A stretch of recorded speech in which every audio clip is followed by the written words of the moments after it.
Thanks for the opportunity to speak today. It's a really nice invitation. So for those of you that don't know me, I'm Andy Wakefield. I'm the Senior Lecturer, Biological Sciences, work with Sheila in the same office. And I focus most of my teaching on teaching ecology and conservation.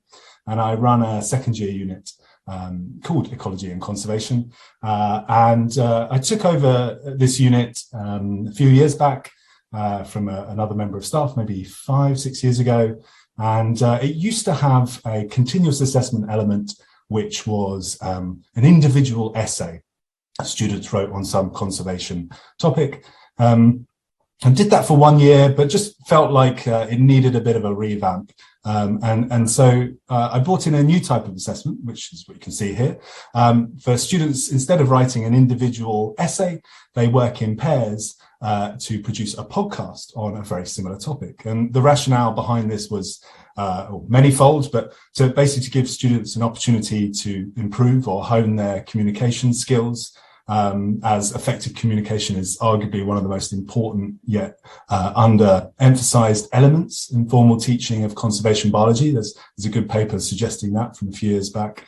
There's also evidence that suggests that employers and academics are actually dissatisfied with the communication skills of many science graduates. So this was an opportunity to improve on communication, to promote deeper learning experiences for students in this subject, including promotion of critical debate between students working together on a podcast topic. And being conservation, there's often not one solution to a problem. So it's a subject that lends itself naturally to thinking about debate.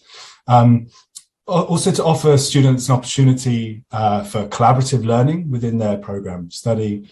A few other things include, diversing the assessment landscape across our program. There was already quite a large proportion of written essays and lab reports within biology degree. And so this was an opportunity to diversify that, and also to develop some media training kind of in line with program level ILOs that we have, and also, just their desirable graduate attributes as well. So in practice, this is kind of how it worked.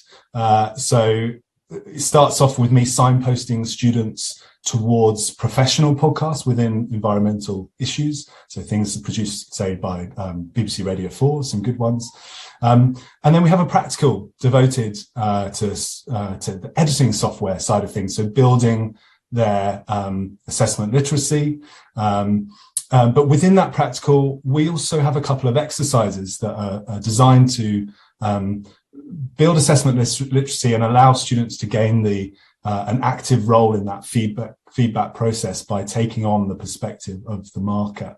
It allows students to kind of be producers rather than merely recipients of feedback.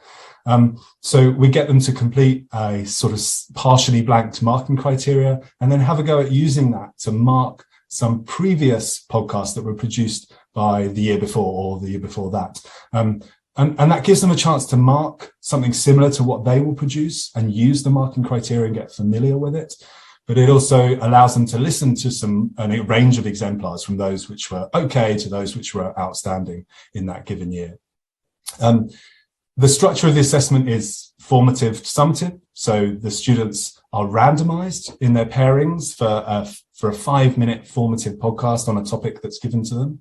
They have a go, they meet new friends, they're given space for failure, they're given lots of feedback on that first formative effort, and some self-reflection exercises to go with it.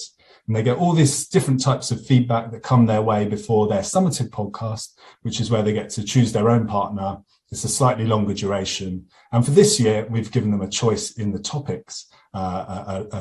It's a choice of 1 from 3, but that was in reflection from student feedback on previous years' efforts on this. So students are largely left to their own devices beyond what you can see here. They conduct their own research, they co-create a script, they record and edit audio, they consider artistic creativity, they're forced to kind of work out how to work to deadlines and take responsibility for submitting assessed work on behalf of someone else in their group as well. So it gives them a fair amount of responsibility and hopefully encourages that self-regulation of learning. Here's just a snapshot of some of the evaluation that I've done over 2 years, asking students how they compare this podcast task to a similar essay. So you can see in the column on the right-hand side of each of these graphs, we've got the student votes for podcast, either no preference in the middle or essay on the left, and the different colours are just for the two different year groups to see if there was any difference between 2020 and 2021. And we can see that based on student preference, so students would actually prefer to do podcasts in the future over essays. They found them way more fun. They found that there was greater opportunity for creativity, and it built their confidence as communicators as well. There's a very slight difference in deep learning, so in terms of how much students could actually understand stuff and knowledge retention, and maybe some extra data on that would help to tease out that impact. Interestingly as well, students reflected that actually the podcast was quicker to complete than a traditional essay as well, which wasn't something I expected. A couple of quotes, I'm aware of the time, but here's some student thoughts that I just pulled out from some of the qualitative data that I've gathered. And they said they recognized the authentic nature of the task. So when we're reflecting on working in a randomly assigned team, one student said it would prepare us for the future. We have to be ready to take on any challenge as well as dealing with people we don't know. Novel approaches can have a lasting impression and be shared beyond the academic bubble, which is kind of coming back to that idea of science communication needing to be better and outside the scientific world. So one student said, I was really proud of it. I wanted to show my family and friends my finished product. I'm not sure they'd have done that with an essay. So this is great news. And by working with other students, I think there's a better chance for obviously for peer learning, including peer motivation, but also perhaps for transformative learning experiences to occur as well. So this final quote, in considering another person's point of view, I came away with a much more rounded view of the issue, and I came away more confident in myself and with better communication skills. I'll just leave this up. There's a few lessons learned, mainly in terms of group work. Students like it and they want some more of it, but they're not keen on big groups for doing work in, well, at least not within our cohort in biological sciences. I think there's scope for pushing this further, this type of work, for looking at interdisciplinary work where students can have an even greater transformative experience working with someone outside of their discipline. And that might be a way of tackling how we still keep something like this novel in 3, 4, 5 years' time. And I'll leave it there.